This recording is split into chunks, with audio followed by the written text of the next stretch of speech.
这一集要和大家分享这款色味渐层款式。这款设计其实不难，主要只用到色胶，任何色胶都可以套用在这个做法。整脚均匀刷上一层烟熏奶灰，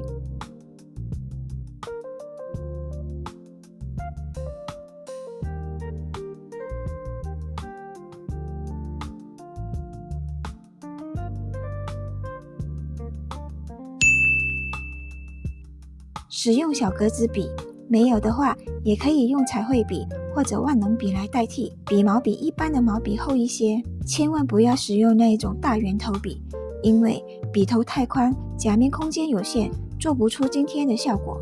笔尖沾上深红棕色，取样稍微饱和一些，围绕整个甲面画一圈，宽度大概控制2个 mm 左右。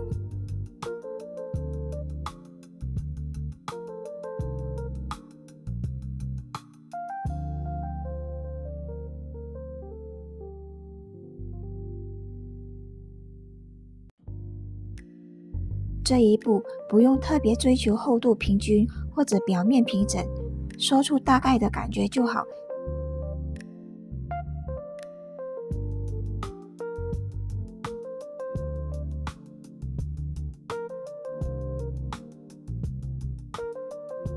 先不照灯，每换一个颜色都一定要亲笔，确定亲笔后再操作，这样颜色的叠加才不会脏脏的。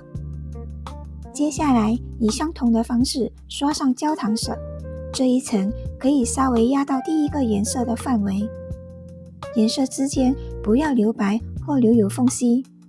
这一步不需要频繁亲笔，2个颜色相似度很高，可以稍微来回刷几次，把衔接处晕染均匀。这边可以注意一下，我没有反转甲片来刷，都是用真人手操作时的方向示范。做客人时只要把手稍微转到这个角度就可以完成。这一步不用追求特别的厚度平均或表面平整，说出大概的感觉就好。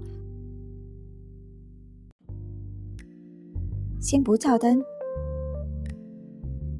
到了橄榄色这一步，每画一笔都记得先亲笔，不能省略，否则颜色混在一起后会变得很脏。而且橄榄色本身比较亮，突兀感会更明显。那橄榄色在这里的作用是什么呢？它主要是用来衔接刚刚的焦糖色和底部的奶灰色，让整体过渡看起来更柔和和自然。沿着外框画完整。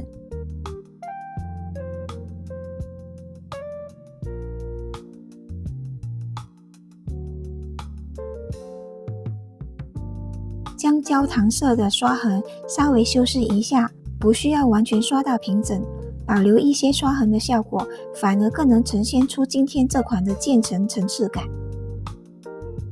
这款完成后会有种陶瓷经过烧之后自然焦化的感觉，质感非常好。我个人在做渐层时不会太刻意追求每一个地方都要一模一样，而是顺着感觉去刷。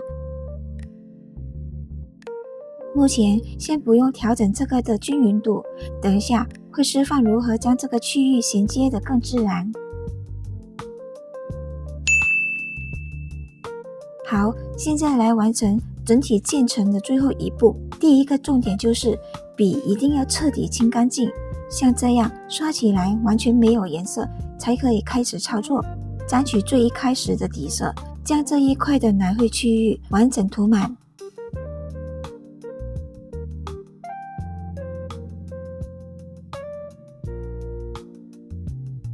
完成填色后，记得先清一下笔，接着把橄榄色与奶灰之间的衔接处稍微晕开，少量多次的方式操作。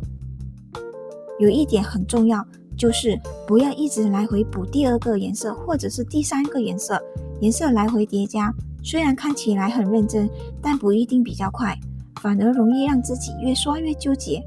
其实只要用其中一个颜色去过渡，就能达到很自然的效果了。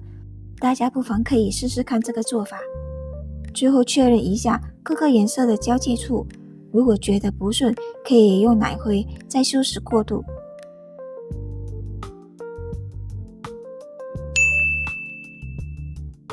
最后再拿琥珀焦糖色，也就是琉璃色，沿着最外围轻刷一层，让颜色看起来更饱和。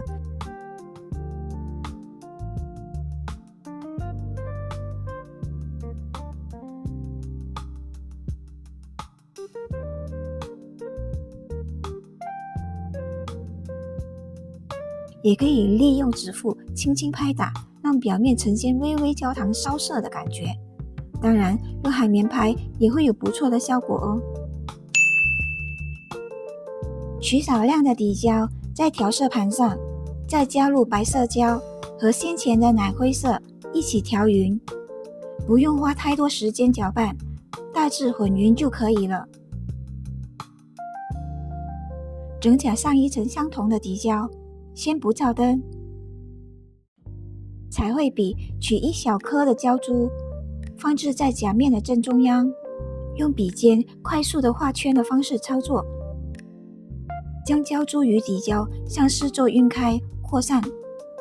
如果觉得效果不够明显，可以再加上一点点的小胶珠加强，但取量要控制好。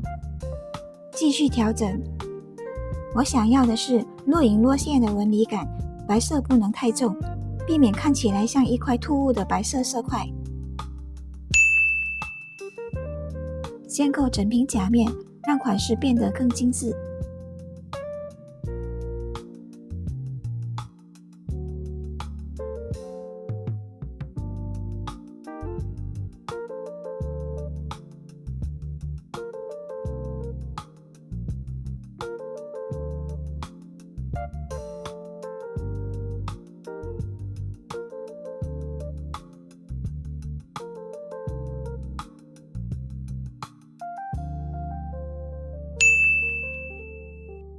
用无绒棉片沾清洁液除残胶，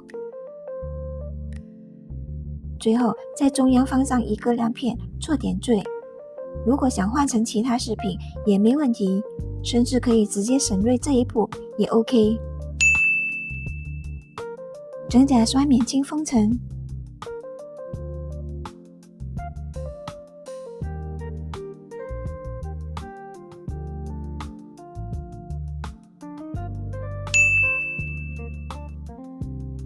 再点缀一颗免清粘钻胶做的小水珠，整体效果就大功告成了。这款经典又耐看的日式渐层看起来很有质感，但其实并不难做，而且成品怎么拍都好看。日式美甲之所以这么受欢迎，都是因为干净、耐看又不容易褪流，非常适合沙龙快速款，也很适合刚接触晕染的新手练习。喜欢的话记得按赞加订阅哦，我会继续带你们学更多的款式。我们下期见，拜拜。